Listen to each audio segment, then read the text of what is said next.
Dawson Rider Wiki. Hey YouTube, Dawson Rider here with kind of a re-review second look at the S.H.Figuarts Tokumei Sentai Go-busters lineup.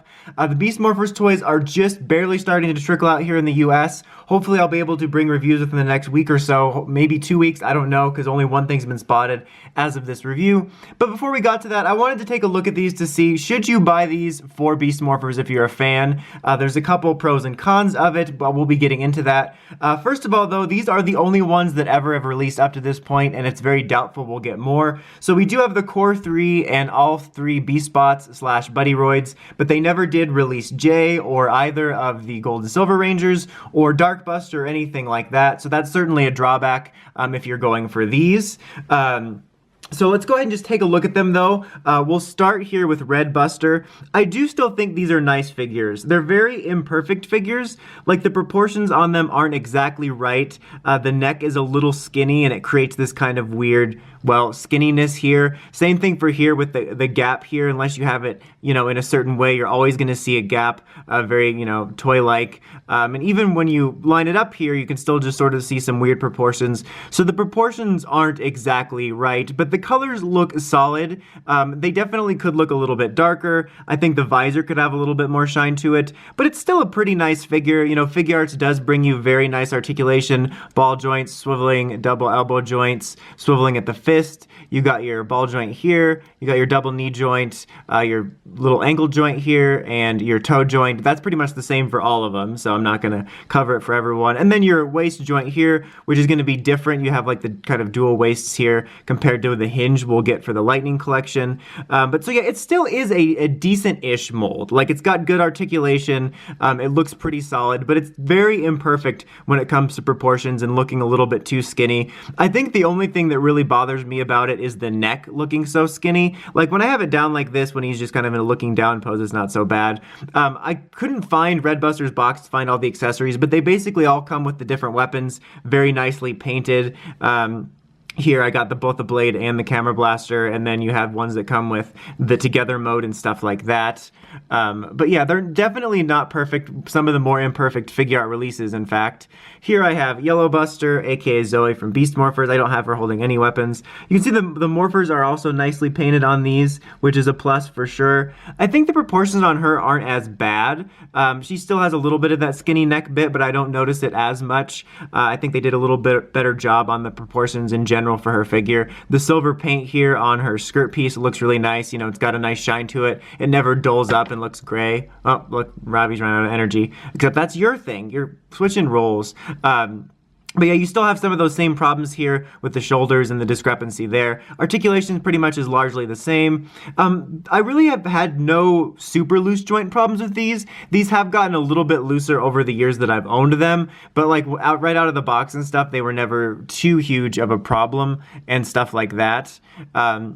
Then we got Blue here who just fell over, who I feel like I noticed the blurriness the most because the camera wasn't focusing on it. But I feel like I notice the skinny neck problem on him the most because I think Blue's helmet is kind of the fattest, for lack of a better word. So like you can see the skinny neck, and they also really squish the proportions on his helmet, and it should be a little bit wider. You definitely notice that. I think the shine on his visor looks a little bit better than Red's, but I think they could all stand to be a little bit more, well, shiny. And stuff like that. But I think for Ryuji / Robbie specifically, the skinniness bothers me the most on it. But you still get the solid articulation. You can see the combined mode here. Another plus of these 3 core figures is you do get a bunch of different hands with them, which is nice as well. Also of noting, these 2 are sold individual, these 2 are sold individual, and these 2 come as a set. Speaking of, let's get into the Buddyroids as soon as we get Ryuji. Ravji. I'm trying to think of like a dual name for them. But here we have Usada Lettuce. I think the Buddyroids look nice. Usada Lettuce is pretty hard to mess up because the only articulation you really have is the arms here. For, you know, just moving it a little bit. Becomes a little stiff over time, but being able to move it for personality. But there's not too much more you can do with him. And so I think it looks very nice. You can also move these a little bit. It's got a really nice shine to it, which I appreciate. I'm really happy with it. You know, it's got even wheels on there and on here. So that's nice. Nothing too huge there.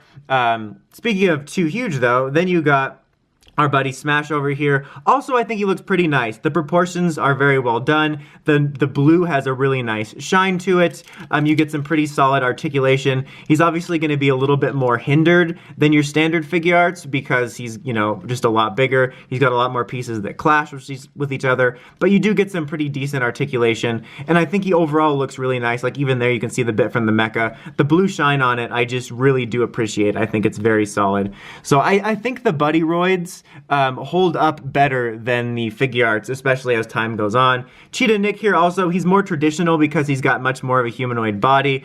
I don't really have too many proportion problems with him, if I'm being honest. I'm sure it's not perfect, but I think it's pretty solid. Again, the red paint has a nice shine to it. You get some solid articulation that's much more comparable to the Rangers. A little more hindered on the chest because of, you know, the large chest piece on there, but still pretty solid. The silver paint looks good. He will occasionally have problems standing just because of the nature of how awkward his feet are with the toe joint. I have problems with that, but he does come with some alternate hands as well. But I think he holds up as a very solid figure. But overall, I am happy that I own these, obviously, because for a long time we thought these were the only figures we would get. It's nice that we at least completed the core team. But the point of this video is if you are getting into Beast Morphers and you're either impatient for the Beast Morphers toys or you want the best possible ones, should you be picking these up? Well, I think the Lightning Collection has a very solid chance of surpassing these, even based on the pictures we've seen. I can tell you that these are going to have more articulation than the standard figures, and I will be doing side-by-side comparisons for the standard figure reviews and the Lightning Collection, so don't worry about that. But in terms of right now, I would wait. And they are doing Buddyroid figures as well, so there's definitely a chance that you will be able to get cheaper ones. But I think if you really have to buy a Figuart right now, I would recommend checking out the Buddyroids because I think they hold up. I think they're really nice figures still. I don't have too many problems with them. I think they'll probably have a shinier paint job than the standard figures, but who knows what we'll get over the next 2 years. There could be tons of alternatives to them, so I'd still recommend being patient.